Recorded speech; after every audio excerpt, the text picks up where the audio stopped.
நீதிமொழிகள் அதிகாரம் 8. ஞானம் கூப்பிடுகிறதில்லையோ, புத்தி சத்தமிடுகிறதில்லையோ, அது வழி அருகேயுள்ள மேடைகளிலும் நார் சந்திகளிலும் நிற்கிறது. அது ஊர் வாசல்களின் ஓரத்திலும் பட்டணத்தின் முகப்பிலும் நடைக்கூடங்களிலும் நின்று சத்தமிட்டு, மனுஷரே, உங்களை நோக்கி கூப்பிடுகிறேன், என் சத்தம் மனுபுத்திரருக்கு தொனிக்கும். பேதைகளே, விவேகம் அடையுங்கள், மூடர்களே, புத்தியுள்ள சிந்தைகளாயிருங்கள். கேளுங்கள், மேம்பாடான காரியங்களை பேசுவேன், என் உதடுகள் உத்தம காரியங்களை வசனிக்கும்.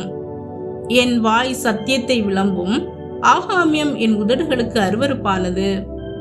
என் வாயின் வாக்குகளெல்லாம் நீதியானவைகள், அவைகளில் புரட்டும் விபரீதமும் இல்லை. அவைகளெல்லாம் புத்தியுள்ளவனுக்கு தெளிவும் ஞானத்தை பெற்றவர்களுக்கு யதார்த்தவுமாயிருக்கும். வெள்ளியை பார்க்கிலும் என் புத்திமதியையும் பசும் பொன்னை பார்க்கிலும் ஞானத்தையும் அங்கீகரித்துக் கொள்ளுங்கள். முத்துக்களை பார்க்கிலும் ஞானமே நல்லது, இச்சிக்கப்படத்தக்கவைகளெல்லாம் அதற்கு நிகரல்ல. ஞானமாகிய நான் விவேகத்தோடே வாசம் பண்ணி நல் யுக்தியான அறிவுகளை கண்டடைகிறேன். தீமையை வெறுப்பதே கர்த்தருக்கு பயப்படும் பயம். பெருமையையும் அகந்தையையும் தீய வழியையும் புரட்டு வாயையும் நான் வெறுக்கிறேன். ஆலோசனையும் மெய்ஞானமும் என்னுடையவைகள். நானே புத்தி, வல்லமை என்னுடையது. என்னாலே ராஜாக்கள் அரசாளுகிறார்கள், பிரபுக்கள் நீதி செலுத்துகிறார்கள். என்னாலே அதிகாரிகளும் பிரபுக்களும் பூமியிலுள்ள சகல நியாயாதிபதிகளும் ஆளுகை செய்து வருகிறார்கள்.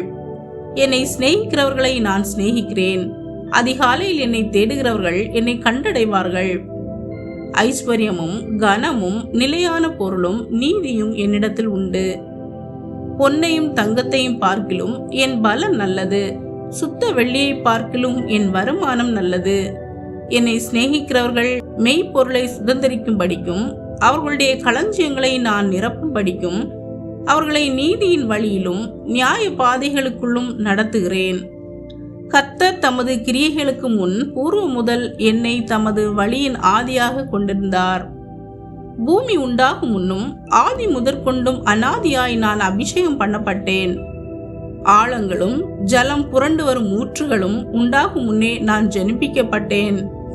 மலைகள் நிலை பெறுவதற்கு முன்னும் குன்றுகள் உண்டாவதற்கு முன்னும் அவர் பூமியையும் அதன் வெளிகளையும் பூமியிலுள்ள மண்ணின் திரள்களையும் உண்டாக்கும் முன்னும் நான் ஜனிப்பிக்கப்பட்டேன்.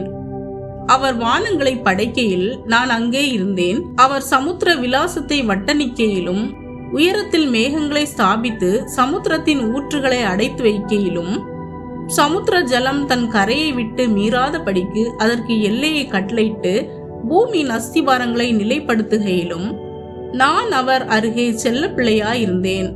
நித்தம் அவருடைய மனமகிழ்ச்சியாயிருந்து எப்பொழுதும் அவர் சமூகத்தில் களி கூர்ந்தேன். அவருடைய பூ உலகத்தில் சந்தோஷப்பட்டு மனுமக்களுடனே மகிழ்ந்து கொண்டிருந்தேன். ஆதலால் பிள்ளைகளே, எனக்கு செவி கொடுங்கள். என் வழிகளை காத்து நடக்கிறவர்கள் பாக்கியவான்கள். நீங்கள் புத்தியை கேட்டு ஞானம் அடையுங்கள், அதை விட்டு விலகாதிருங்கள்.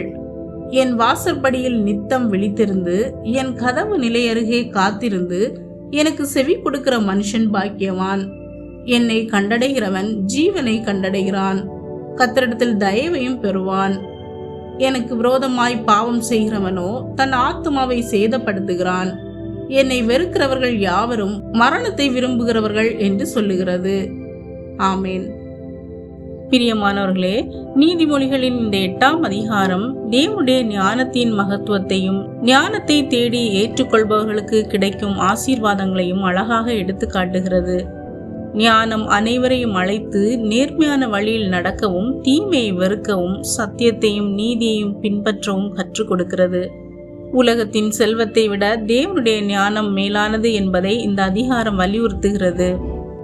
மனிதர்களின் ஆலோசனையை விட தேவனுடைய ஞானமும் வழிநடத்துதலும் நம்மை சரியான பாதையில் நடத்தும். எனவே நாம் நம்முடைய வாழ்க்கையின் ஒவ்வொரு முடிவிலும் மனித ஞானத்தை மட்டும் சார்ந்திருக்காமல் தேவனுடைய ஞானத்தை தேடி அவருடைய வழிநடத்துதலின்படி வாழ கற்றுக்கொள்வோம். இந்த அதிகாரத்தை வாசித்து தியானித்து தேவனுடைய ஞானம் உங்கள் வாழ்க்கையை வழிநடத்த ஜெபியுங்கள். ஆமேன்.